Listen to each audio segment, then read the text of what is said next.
Good evening, this is Wesley Hilbrand for the Daily Bugle. The UK Prime Minister Boris Johnson has been accused of going to several illegal parties during the 2020 lockdown. He broke COVID restrictions by going to a series of gatherings at 10 Downing Street over the course of the pandemic. The most damning report is of an incident on Friday, April 16th, the day before Prince Philip's funeral.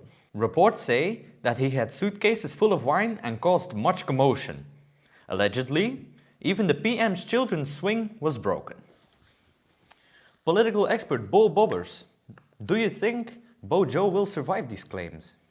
Well, Wesley, many members of his party have actually said that he should resign, yet he stubbornly remains as the Prime Minister. Yeah, I can't say what's going to... Oh, it's the Prime Minister! Hey, stop. Hey, Mr. Boris Johnson, good afternoon, sir, good afternoon. So what can you tell us about the accusations about you being in an illegal lockdown party during the 2020 lockdown? I had no knowledge these gatherings were illegal. I thought these were gatherings, and that's what was told to me. So if I would have known these activities were illegal, I wouldn't have allowed them to go through. I would just cancel them. Oh, yeah, okay. Thank you, sir. Thank you. Have a good afternoon. Good afternoon. Yeah. So, Wesley, many members of his party have actually said that he should resign, yet he stubbornly remains as the Prime Minister. Is this going to be one scandal too many? I don't know. But as Prime Minister resigning is very rare. It has only happened twice in the last 30 years. But if his party wants him to resign, I think it's a possibility. Back to you, Wesley. Thank you, Mr. Bobbers. While tensions are rising in Ukraine, we asked our historian Dominic Cox to place the situation in a historical context. Hi, I'm Cox, Dominic Cox, the historian of the Daily Bugle. I'm here to talk about the tensions between Russia and Ukraine. It all started in 1991, when the USSR fell. New countries like Belarus, Ukraine and Russia were formed. An agreement was signed between Russia and Ukraine. Ukraine would give up all of their nuclear weapons to Russia. In return, Russia would give them total independence. Then, in 2014, many years later, a new government took office in Ukraine. This government wanted to cooperate with the US and the EU, and eventually joined the NATO. Russia disagreed with this. However, this didn't stop Ukraine from cooperating with the US and the EU. This leads to the following tensions. Russia wants the NATO to remove all of their troops from the border between the West and Russia. They don't want Ukraine to cooperate with the West. Now they are starting to send troops to the border between Ukraine and Russia. We have an exclusive interview with a soldier from the Russian army. How is Russia preparing for a possible attack on Ukraine if this were to be necessary? Yes, so we are moving here to the Ukrainian border with large military force of approximately 100,000 Russian soldiers, and we are all prepared to attack within 15 minutes if the order is given, yes. And do you think this situation couldn't be solved politically? Happening? What is happening over here?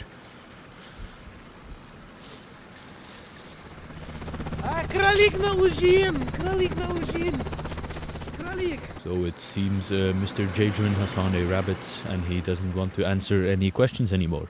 Russia and the West are now on opposite sides and will continue to discuss the matter for the coming weeks. Now we can only wait and hope for a diplomatic solution and not a war. Nobody knows what will happen. Next topic is about science. A SpaceX rocket launched 7 years ago is set on a collision course with the moon. Many scientists see this as an opportunity to emphasize the problem of space junk. Chester, what do you think of this? Yes, thank you, Wesley. This rocket was launched to place a satellite into the orbit of the Earth, but sadly it lacked the fuel to return to Earth. It also didn't have the energy to escape the Earth-Moon gravity system and has been following a chaotic orbit since. This might seem uninteresting, yet this collision could give us insights on the moon's surface and what is beneath.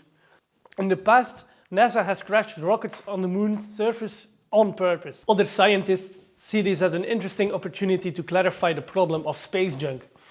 Astronomer Bill Gray says we should have better ways of disposing of this space junk, even the ones in higher orbits. Most of the concerns are for those in lower orbit, but Gray explains that the species in higher orbit are moving at much higher speeds. If one of them were to hit Earth, a piece of it could survive and hit the surface, and this would cause major damage. Ooh, very scary, Chester. Many people in this world who have lost a limb can only dream of regeneration. Research at Tufts University and Harvard could bring these dreams to a reality. Chappie Hicklesdown, can you tell us more about this? Of course, Wesley. So the researchers have found a treatment for a frog. So it's based on a cocktail of 5 different medicines, and this cocktail is attached to the frog in a silicone bioreactor. And what did they saw? So there was a completely new leg after 1.5 years. But the leg was not just a leg. They could feel it. They could feel touch, but stimuli. So it was very similar to the leg before for a normal frog. But the legs are far from perfect.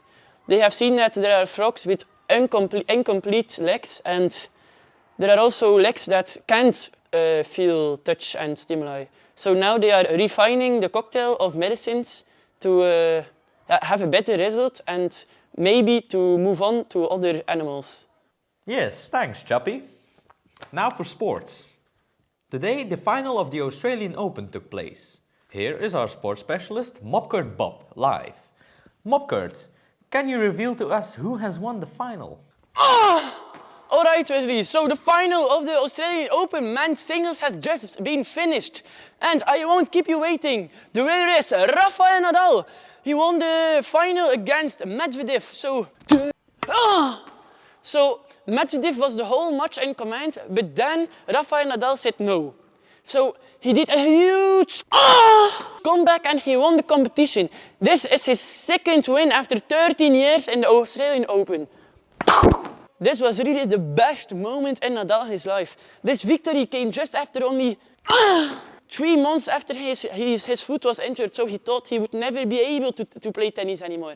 But now he has returned. So it was a deserved win, and back to you, Wesley. Moving on to the weather. The US East Coast is being hunkered down by snowstorm Keenan. The so-called bomb cyclone has already blanketed New York and surrounding regions. Our weatherman Isidore Clutterbuck Gleidenbollocks traveled out to New York to check out the situation. Isidore, what can the New Yorkers expect to happen? Well, Wesley, we think Storm Keenan will drop about 2 inches an hour. In total, that's about 2 feet on the entire East Coast. And how many people will be affected by the storm? Oh no, the storm is coming! Wesley, in total about 75 million people are affected. In Massachusetts, for example, there's 70... Okay, Wesley, so the storm has come down a bit, I think. Yeah, okay. So now I can talk about who is affected. In total, it's about 75 million people. In Massachusetts, there are 75,000 people who have lost power. City workers are working overtime to make sure roads are safe and power comes back. There's 3,500 flights cancelled, 1,000 of which in New York. So let's hope it's gonna be okay. Back to you, Wesley. Thank you, Isidore. That'll be it for tonight. If you want to keep up with the newest topics, you can find us at www.thedailybugle.net. This was Wesley Hildebrand. Tomorrow's news will be hosted by Barbara Berber. Good evening.